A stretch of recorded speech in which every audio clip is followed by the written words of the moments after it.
నేను సాధించలేకపోతున్నాను, నా మనసు నిలబట్టలేదు, అది వెళ్ళిపోతోంది అస్తమానం, ఎప్పుడో ఒక్కసారి అలా నిలబడుతుంటుంది అంతే. అప్పుడు కాస్త ఆనందంగా అనిపిస్తుంది, కానీ అది నిలబట్టం లేదు, అది పోతోంది అలాగా.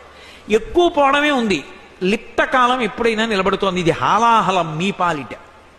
ఇప్పుడు దీన్ని ఎవరు పుచ్చుకుంటారో తెలుసా? శంకరుడు పుచ్చుకుంటాడు. శివార్పణం వదిలేయాలి. హాలాహలం రాకుండా అమృతం రాదు.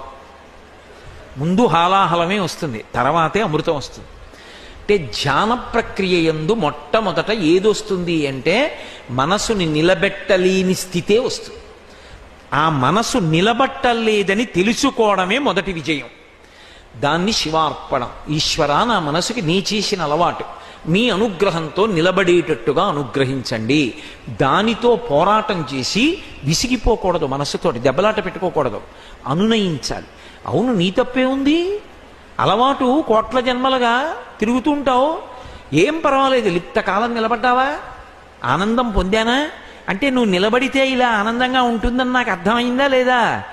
కాబట్టి ఇప్పుడు దీన్ని పోషించేవి తెచ్చుకుంటాను, దీనికి వ్యతిరేకమైనవి వదిలిపెట్టడం మొదలు పెడతాను అని సాధన బాగా గట్టిపడేటట్టుగా చేస్తే క్రమక్రమంగా హాలాహలం శంకరుడు పుచ్చుకుని అమృతం చిట్ట చివర మనకు వదిలేస్తాడు. అమృతం ఆయన తాగడం.